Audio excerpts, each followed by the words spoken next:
और आप पुनः पाठशाला जाने लगे और वहां जाकर के अध्ययन करने लगे। खूब मन लगा करके पढ़े। 11 वर्ष की आयु में श्री गौर हरि जी का यज्ञोपवीत संस्कार हुआ।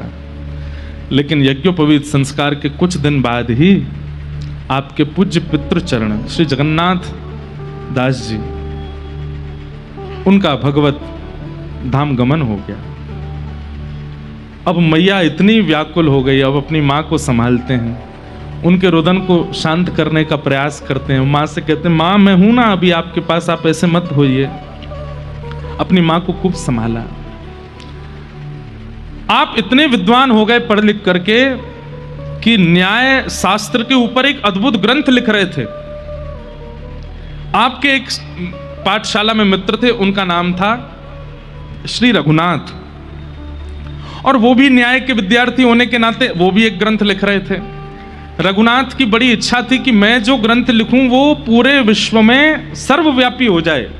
मैं जिस ग्रंथ का अवलोकन करूं उस ग्रंथ को देख करके सब वाह वाह करने लग जाएं।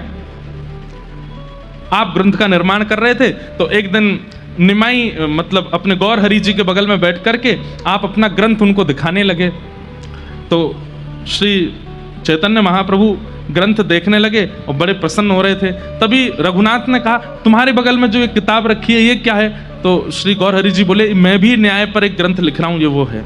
अच्छा मुझे दिखाओ। तो जैसे ही रघुनाथ ने वो ग्रंथ देखा, ग्रंथ के पहले पृष्ठ को पढ़ते ही उसको अपना पूरा ग्रंथ सूक्ष्म लगने लगा, रोने लगा, दुखी हो गया बेचारा। गौर हरि बोले, आप इतने परेशान क्यों हो गए? मेरा ग्रंथ पढ़ के अच्छा नहीं है?